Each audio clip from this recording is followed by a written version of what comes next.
at the beginning. This is my eye line. Do? You got this eye line. I got this one.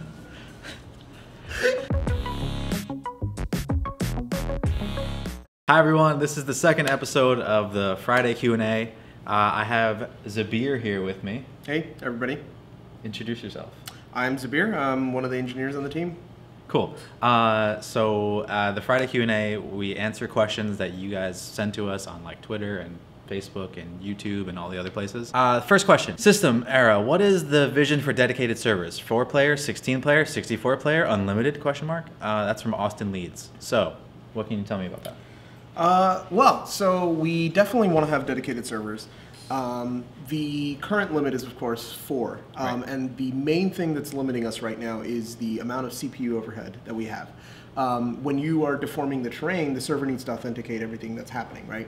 And so when you throw 4 players into it, all 4 players need to be authenticated on the server, right? So it's essentially a single box trying to make sure that all 4 players are doing the right thing. We would love to increase that number.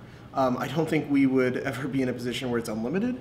I think there will be some limits here and there, but the goal is definitely to try and increase that. And I think once we finish out some more of the terrain prototypes and terrain optimizations that we've been working on, that'll give us a better idea of the number that we can actually increase our overall server player count to. Got it. So, there's that part of it, right, which is the performance side, and it seems like there's some stuff in the way of that. But then as far as like, can you give any context around people having their own servers and that side of it? Yeah, so I think what we are leaning towards is, or at least our first initial dedicated server story being letting players set up their own servers. Got it. We want to try and let people host their own servers, be able to run a build of the game, and then have that build of the game kind of register with our directory service, if you will. So that when you jump into the game, you can kind of see, like, here's all the servers that people out in the internet are hosting, and you can join them, and you know, those will be, you know, different options can be set, right? Like, this is, you know, kind of a casual thing, we're just playing around, or this is the server where we're going to try to build this crazy pyramid of some sort. Right. You know, we'll have some of those options so you can kind of filter through which server you want to join. But yeah, that's kind of the initial idea, is to have players be able to set up their own servers. If they want to make those public, register with the registry service that we'll host, and let people join. Cool. Now, the other thing that we have that sort of came through, and this is less a specific question and more just like an overall feeling. Hi, Monica. Hi. Talk about the UI bugs and like those sorts of things. Can we talk about those? And then we'll get into a discussion maybe about bugs in general. But sure. Yeah. Let's address that first. Yeah. So the UI, we're definitely not happy with kind of the state of the UI, and there's definitely bugs that we need to address there. So when we started looking at how our UI paradigm should work and kind of the way it needs to work, we realized that the visual style was one of the first things that we needed to kind of attack and make sure we were solid on. Adam, a few weeks ago, I remember kind of tweeted out some of his ideas on what he wanted the new artistic direction of the UI to be. And so a lot of the bugs we haven't quite fixed yet, because it's sort of like an overall UI kind of refresh that we want to do. We want to have the same consistent design visual language on the menus as well as what's in the game. Right. And also, you know, the cards and things that show up next to resources and kind of information you get. So we kind of want this holistic UI refresh that looks nice and clean, and it kind of really fits the game. And that's primary reason why we haven't really focused on it. There have been other things that have been taking priority over the UI stuff. I mean, it's definitely logged. We definitely want to fix it, but yeah.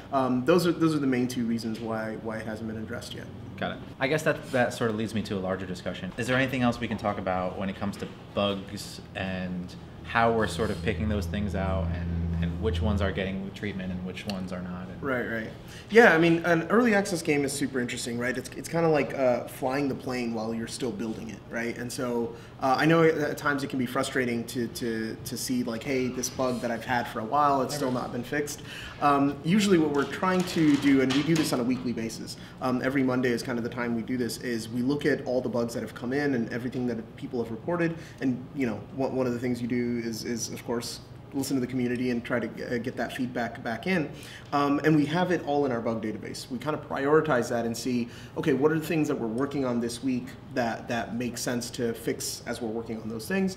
Another category of things are like, oh, this system will just be replaced entirely, right?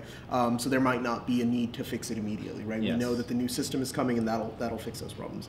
Another set of bugs are things like this is really, really bad. We just broke something that used to work, right? Like I mean, today we had the audio glitch on the Steam build, right? Like we were able to immediately jump on that. It was all hands to try and fix that and get that turned around, right?